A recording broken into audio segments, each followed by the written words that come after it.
Next on Beyond the Blockchain, the state of blockchain and cryptocurrency in 2022 with founding partner of Draper Holm, Alon Goren. There's 30 times the number of people on the internet discussing crypto. Plus, Alon's take on NFTs, regulation, Bored Apes, and how crypto is like punk rock music. Like, dude, you're a poser. That's not real punk rock, man.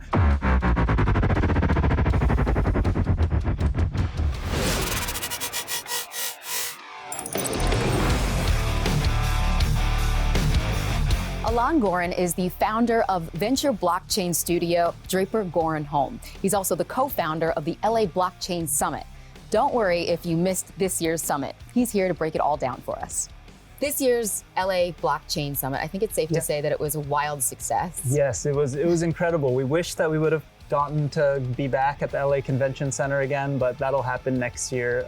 We did it virtually. It was incredible. We had people from around the world speaking, and even more importantly, we had people from around the world participating and watching and engaging, and that was the best part. And you've done it 6 or 7 years now? Yeah, we started it many years ago at the LA Convention Center, and the main topic back then was crowdfunding. And very quickly, by 2016, it was purely crypto. We had changed the name to Crypto Invest Summit, then LA Blockchain Summit later. But yeah, we've been doing it for about 7 years now.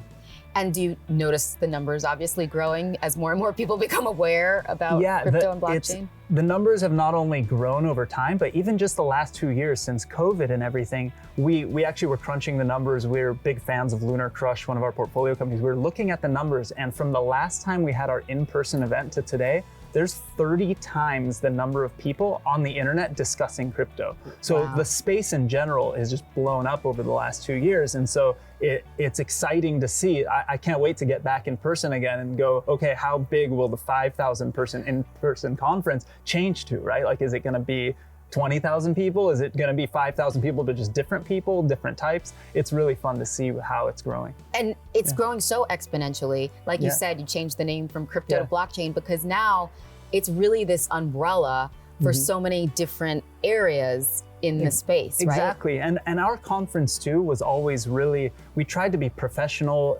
in that, like, although we are a bunch of misfits and weirdos and we are the crypto people, we tried to like not, we wouldn't allow people to just park like a Lambo on the expo floor for no reason other than Lambo, right? And in crypto, that's kind of part of the thing, and that's one of the memes, and it's fun. But like, you know, we wanted people to be there with a purpose. So we were one of the more professional conferences, so it makes sense that as NFTs come in, we always allowed people, artists that were doing stuff in the space, to display their art at our conference. So NFTs are a big subject, but also in LA, there's a bunch of finance people and legal people that come to our event. So we always wanted to focus on security tokens and securities and things like that. So there's sort of the whole gamut. So it's not only crypto. That's one of the reasons. You wanted to be the adults in the space. We did, which, you know, sometimes it's not exactly our personalities, but you know, the 3 days a year I wear a suit is at our conference. And right. So, it's we try to be professional, and we want, you know, the whole idea is to bring more people into the industry, not just hang out with our friends. So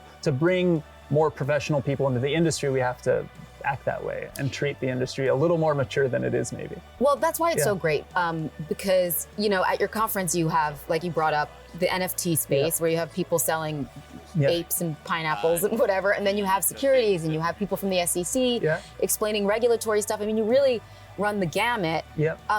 How do you kind of organize such a fast-moving?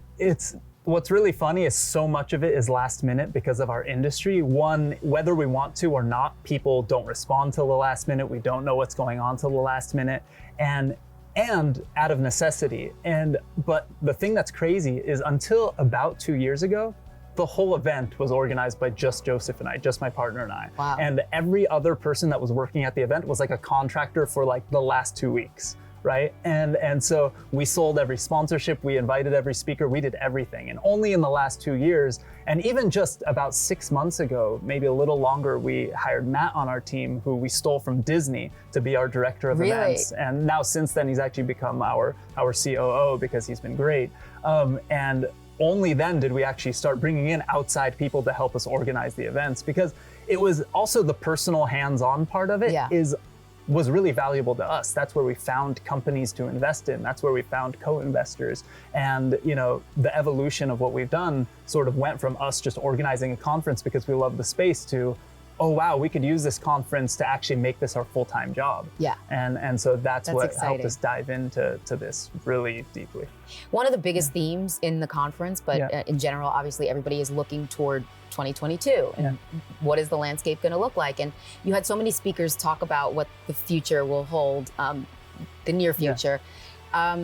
Just give us kind of an overview of what was discussed. I mean, right now, obviously everybody's a little on pins and needles as far as regulation and regulatory concerns. Yeah, it's really, it's interesting to talk to different people around the world about the regulatory environment, because like we have a lot of our close associates and business partners that live and work in the UAE, as an example, where regulation is much more clear. It's still being clarified and being created, but it's much more clear. And then we have a bunch of younger DAOs and groups like that. People are creating these decentralized organizations who don't give a crap what the regulation is, because they're just going to do what they think is right.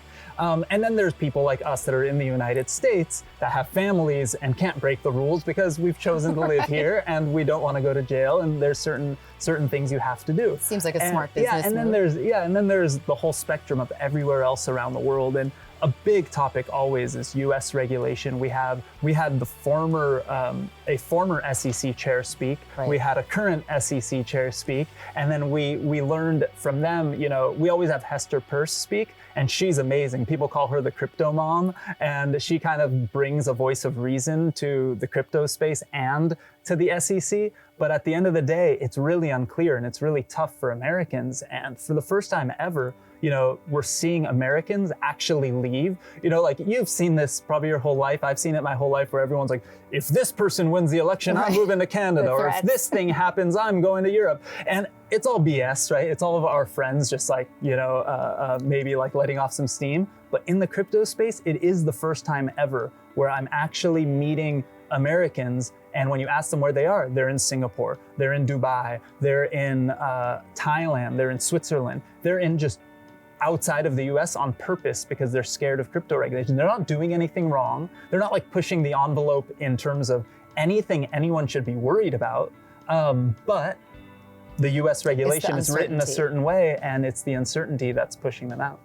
So can you see the landscape in the US changing rapidly this year? Do you think we're going to catch up, or are we going to lose out because we will have kind of a brain drain of these people leaving?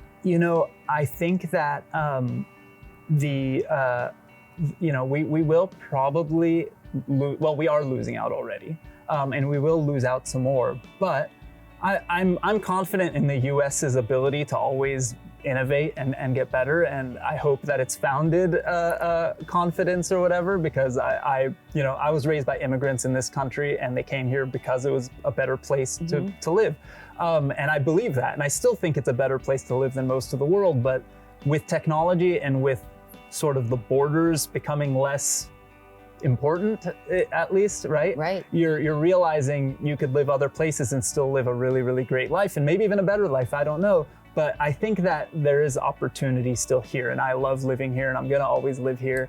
But I hope that it changes.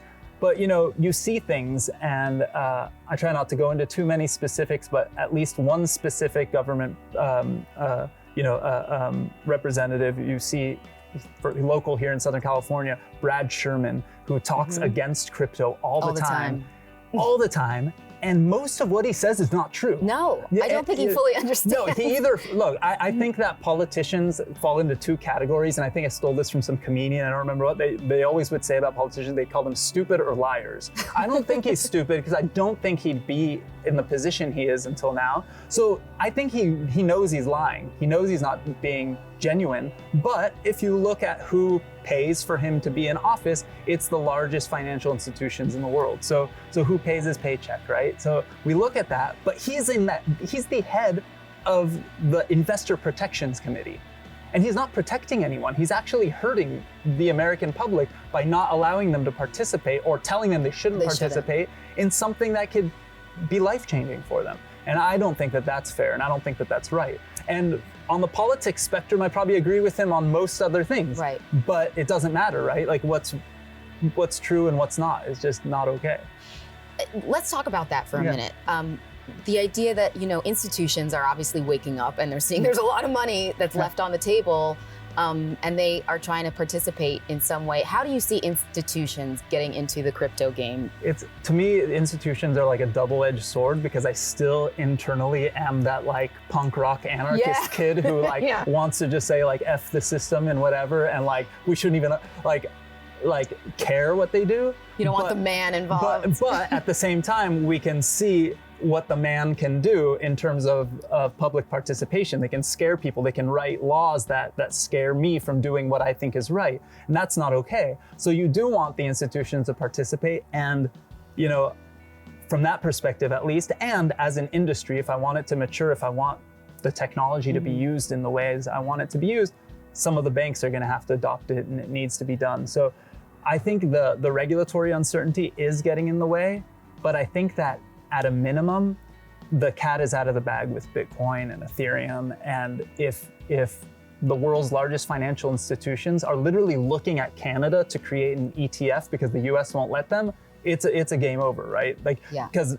for me, or let's say not me, I'm a weirdo, but like I go and ask a friend from high school. I go ask my brother, who's a normal financial planner, that he's older than me, and all of his people, most of his clients are retired. And what do they care if they're buying a product that's based in Canada or the US? No. Not at all, right? So US is only hurting themselves at this point with those things. And I think the institutions, they've found their way in, right? Like Michael Saylor is buying all the Bitcoin, right? He's making more money that way than with his actual company. And there's no Bitcoin ETF, but there's a public company that has basically all of its value in Bitcoin because of him. Right. And so, the institutions are doing the workarounds we've all been doing for the last few years. And so it's inevitable, Fidelity and Citi and all of the major banks are here. They are buying Bitcoin. They are participating and making these products available to their clients. So from that perspective, it's game over. So that makes me confident that the regulation will catch up, because they're the ones who put the regulators in their positions. In their positions, right. Coming up on Beyond the Blockchain, how Alon responds to the crypto world kind of being a dude party. That's actually been one of the best things about NFTs, is it's actually helped the diversity of the industry in general.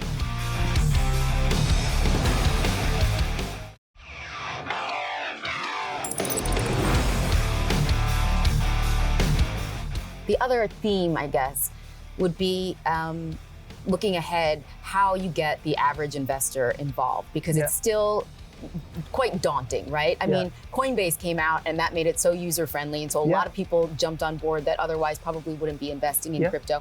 But we're still at that like one exchange per one use step of it. Do you see us moving toward China, where we have like a social media platform where you can trade crypto? And well, think about. Yes, I do think we're going that direction. And I think the user experience is changing. One, the people building are getting a little more mature and realizing that there's, in a way, I'm trying to think of the right way to think about it, like almost like an arms race for users, right? Yes. And so like I talk to people building on Tezos, and how do they bring users in? I talk to somebody building a specific platform, a specific product. How do they bring users in? And right now it's, integrate something that allows people to pay with credit card. It might mean creating a wallet for that person. It might mean them holding custody. But whatever it is, everybody's working on this solution, while at the same time, Robinhood is enabling the purchase of crypto, which people will argue it's not really you purchasing crypto, they're holding it, whatever, but they're looking into allowing you to withdraw that crypto into somewhere else. And it's an introduction to many people, right? It's the intro. And I think that, I'm trying to remember which one, but Cash App, I think, allows you to buy Bitcoin, and I think so does some of the others, Venmo. right? And Venmo. And so these things are what all of our friends are using, and they're replacing banks, right? And what happens if Coinbase is the easiest on board right now? What happens when they launch their NFT platform that's coming soon? Does that mean that it's just one click to buy your Ethereum or buy your USDC or buy your Tezos and then buy an NFT? If it becomes that simple, then all of a sudden NFTs will be just that much easier, because explain to a friend or a family member how to buy one of those apes.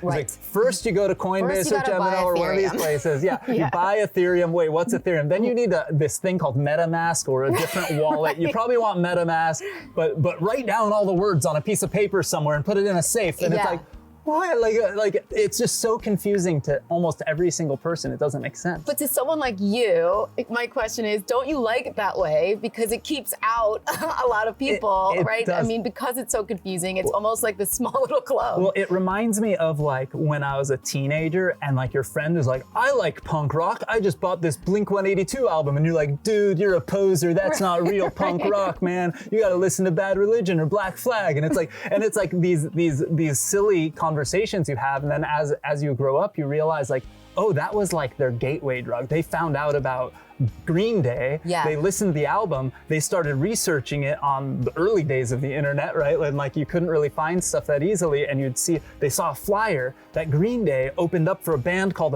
Op Ivy in 1985. You really know your 90s culture. Sorry, I'm such like a nerd for this stuff, but you realize that like the person like me, right? I found out about my favorite bands through friends or my brother or whatever.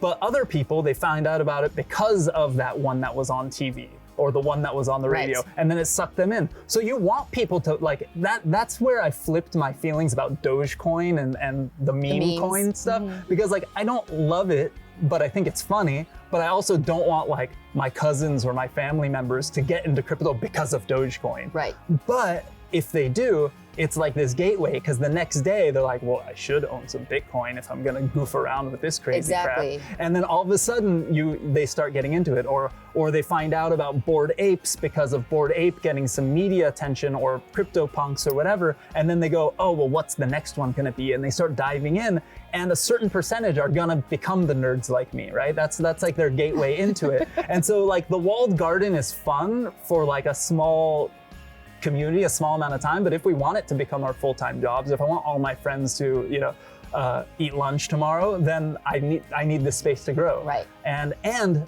this space growing can make a huge impact on the whole world and current situations, right? So that's why it's so meaningful to me. That would be my next question to you. Yeah. So, people hear about NFTs and they think to themselves, well, I don't necessarily want a Bored Ape, but talk about. You should though. I mean, you should want a Bored Ape. Just saying. I mean, in my personal opinion, I just think a lot of the NFT art is so bro-y right now. It's like very game centric. You know what's kind of fun to poke fun at people in the space? So many of those campaigns, this is totally a thing I discovered a few days ago. So many of those campaigns, the Bored Apes, different groups have kazoos in their mouth.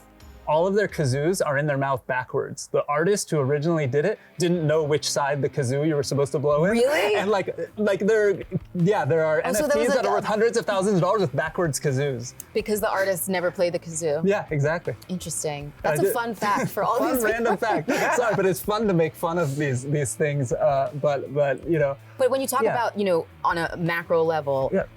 The technology behind a non-fungible token and where you see it going in the future. It's huge. And to address the bro-y part too, though, there are some really cool things going on. Like, I'm a huge fan. We actually are doing a joint holiday party with one of our portfolio companies, Boring Stone magazines, which are a fun derivative of Bored Apes and stuff.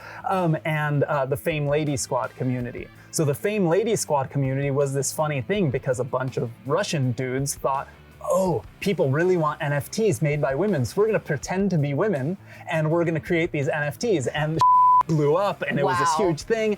And a few of my friends, they've become my friends since then, Bored Becky and NFT Ignition, how they're known on Twitter, they actually took over that community, and now it's actually run by women. Now it is run by women. Yeah, they got that group to actually hand them the keys. Amazing. And they took it over, and it's this fun crypto story, but there's so many cool female-led projects in the NFT space specifically, and that's actually been one of the best things about NFTs is it's actually helped the diversity of the industry in general, because it's not about who had the maybe training to be an engineer or who was in certain clubs or whatever. It's artists and misfits and weirdos, like I was saying about the punk rock community or about any of these communities. And look at artists in general, it runs the gamut of everything, right? And geography and the technical limitations are less and less there, right? So that's one of the reasons why I love NFTs. So sorry I think I didn't really answer your question. Beyond art, beyond music. I mean, now we're even seeing films create, NFTs. Where do you see that technology? Like, I always think of these antiquated industries like title insurance for your house and things like that, where a non-fungible token seems to solve a lot of problems. 1000%. The beauty is that like all of these different iterations of smart contracts can be used in so many different ways. So they can be used in financial ways, right? When we've seen the basics of that. And they can be used for art or collectibles. Right. We've seen the basics of that. But like what I love when you look at any single version of these things is they can unlock this whole Pandora's box of new opportunities. So title insurance is a great thing, right? Or just the title in general, or licensing, right? Yeah. They say that if you own a Bored Ape, you own the IP to that ape and that drawing, right? And so that was one of the things that Boring Stone did. My ape, I gave him a name and I gave him persona and I created a bunch of things.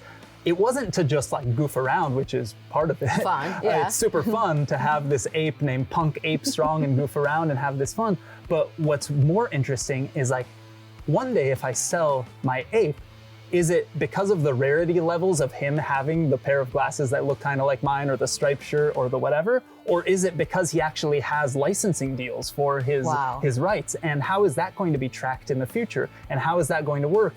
And it's so funny, but when you talk about regulated financial institutions and things like that, they're literally using the same technology to track pools of loans now and create these financial instruments that are regulated, that are KYC, that aren't DeFi, aren't decentralized, but they're using that technology to streamline their industry. And so like we think of it as like, hey, goofy apes, or I got my Fame lady. I've got one, Frankie Fame, my favorite Fame lady squad that my daughter named and she's all into, and like we have so much fun with. But that same technology is literally going to be used for our mortgage one day. Right. And then that mortgage is going to be a part of a pool of mortgages that's going to be sold from bank to bank in these cross-platform, cross-jurisdiction transactions that are actually on the blockchain. But like, it's the same exact technology. So, you might look at it like a squiggle on the internet or some cartoon you love or don't love, right? Today, but tomorrow, that's actually the backbone of our financial industry. And it's the same like the internet. The internet was used for crazy stuff at the beginning, for chat rooms, for trading pictures, for stealing movies and music and whatever. And you thought about an MP3 being an MP3, but then you literally think about it a year later, 5 years later, 10 years later, it's completely transformed the music industry, right? Like the idea that somebody would pay 99 cents for a song didn't exist before iTunes. Like it didn't, like, pay 99 cents for a song? Like that didn't even make sense back then. Right. But people are doing it all day long. And then what's funny is that's antiquated now. And the new business model has flipped over to paying a subscription fee and things like that. So this is like such early days, but I'm already seeing the technology being used by these financial institutions or by DeFi products and people who are transforming the industries that they're in. Still ahead on Beyond the Blockchain, Alon's company is jumping on great new ideas in crypto. Essentially, we're the first check into some of these blockchain companies.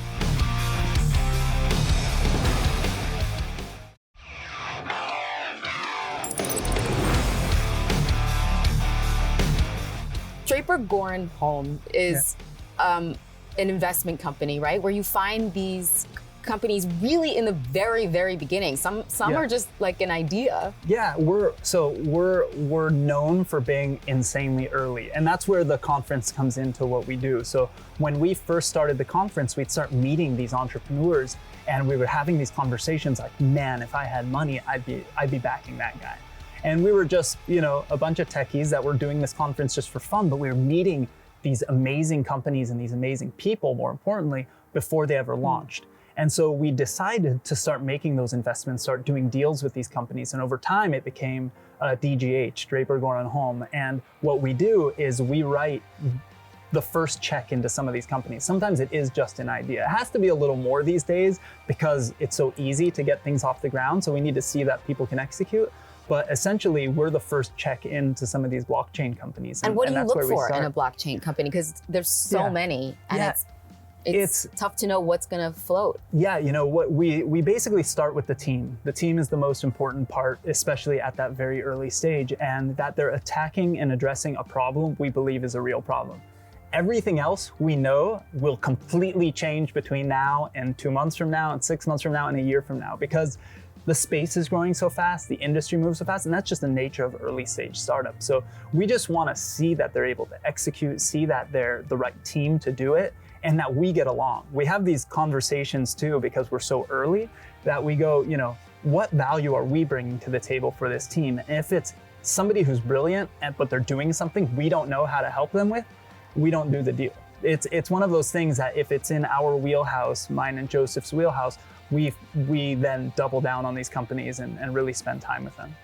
And just give us a taste of some of the companies in your portfolio you're most excited about. Yeah, so we're super excited for Lunar Crush. They recently launched their mobile app, and this whole sort of redefining what a crypto economy can look like.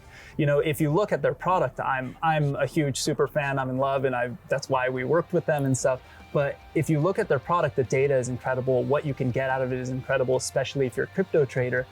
But if you just kind of think about what they've built with their economy and what they're doing with all of the users of their app, which they're getting over 30 million page views a day on their site, and they don't charge for it. They're actually basically rewarding people for participating and by providing data and for sharing the data and doing all of these things.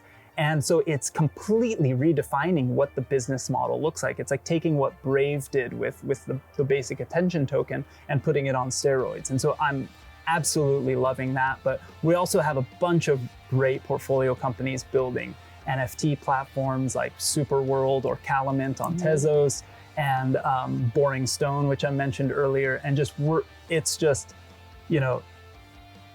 we're just consistently seeing growth and expanding of these industries and having so much fun with it. It's pretty exciting. Yeah. So for folks that missed the conference, maybe they want to tune in or they just want more information about what you guys do, where do they go? DraperGorenHolm.com is the best place, but LABlockchainSummit.com as well. But DraperGorenHolm.com will get you all the portfolio company information, anything new that we're doing, the conferences that we're speaking at and participating in, aside from our own, and a lot of information. So, and if you're an early stage startup, please go there, submit your pitch there. Doesn't matter how early you are, earlier the better. Earlier the better. Earlier the better. Alon Goren, so nice to talk to you. Thank you so much for having me. All right.